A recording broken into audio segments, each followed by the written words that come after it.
On.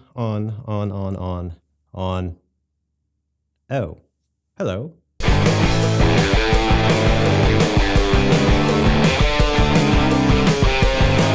It's been about 10 months since I did a viewer Q&A episode. I could do one of these every month, but I'm not sure if you want that.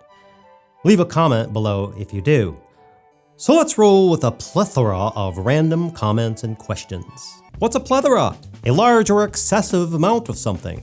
Why aren't you at NAB? NAB comes around every year just when the gods of production rain hell down on me. So I am blocking out my schedule now for next year's show. What is NAB? NAB stands for National Association of Broadcasters. It takes place every April in Las Vegas. About 100,000 people attend from 159 different countries, covered by over 1,500 members of the press, in a convention center covering almost 2 million square feet, hosting over 1,700 exhibitors and hundreds of skill-building sessions. In other words, it's a feast for your ears, your eyes, and your mind, and you get to see him play with all the stuff you probably wish you could afford. I have a Canon T3. How do I adjust the shutter speed? Do I need a new camera? No.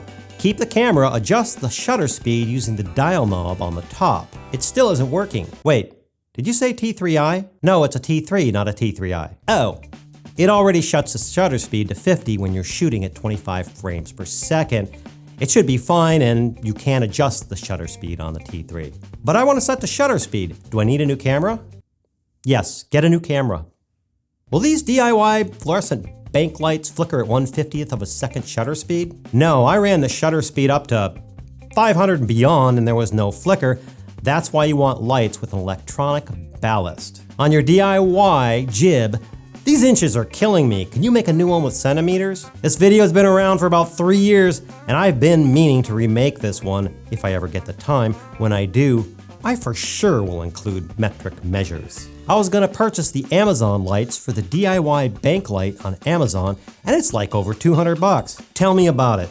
The links to the bulbs got changed and skyrocketed after I made that video. I kept finding new ones, and then those changed too.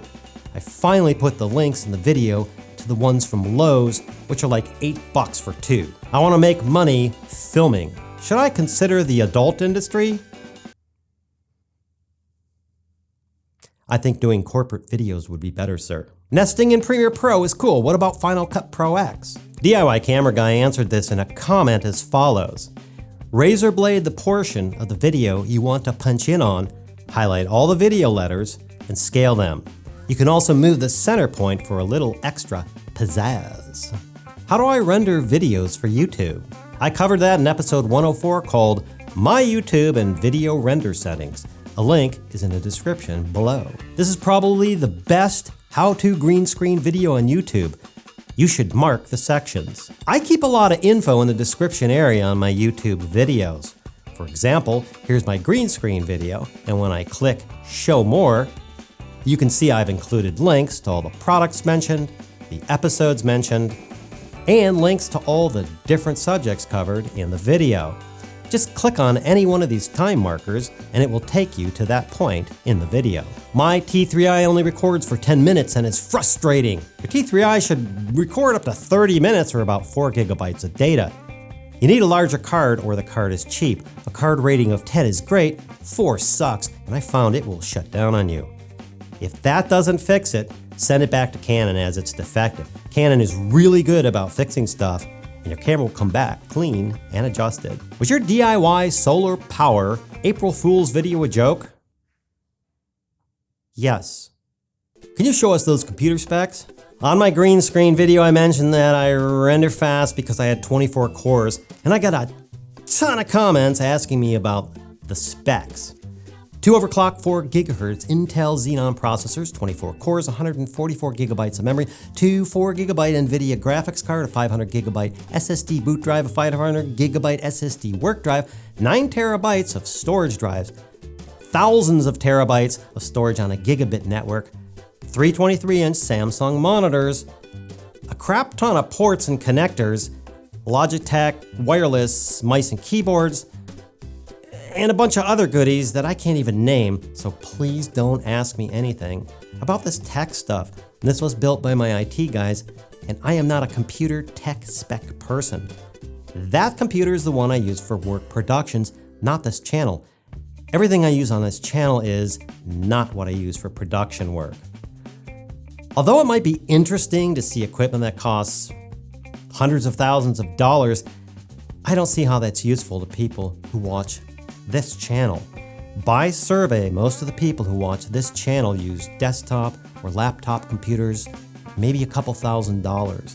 Their cameras, maybe a couple $1,000s and more with lenses and low-end lighting systems and gear.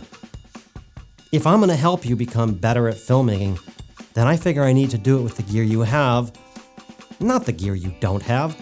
I've said this many times, it's not the gear, it's the basics. Bright ideas, good stories, good planning, framing, lighting, composition, great sound, smart editing, and a ton of practice and doing.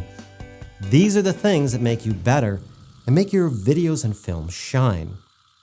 I hope that helps, and thanks for watching.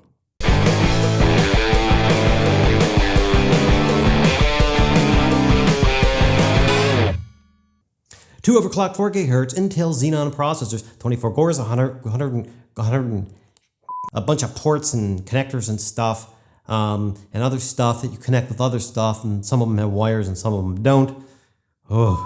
2 overclocked 4 GHz. So everyone's gonna go out tomorrow and they're gonna deck out their new system so they can make their YouTube videos. 2 overclocked 4 GHz Intel Xenon processors, 24 cores. 24 cores. There's 24 cores. You can like gore. Ugh. Cores. 24 cores. Thousands of terabytes of storage on a 2 overclocked 4 GHz Intel Xenon processors. Logitech wireless Mises and keyboards. Mises. Wireless Mises. There's nothing like wireless Mises. So I decided I would give you the specs. And I don't know why I'm giving you the specs, because when you ask me questions, I always answer them in some way, shape, or form, but I'll give them to you anyway, because I'm supposed to give them to you. This is called talking because you don't know what the hell you're going to say, because you forgot everything that you were going to talk about when you were ripping through all these specs that you thought you knew and had practiced, and you just don't know them anymore. Okay, maybe I'll try again. A bunch of other goodies which I can't even name, so please don't ask me anything about this tech stuff.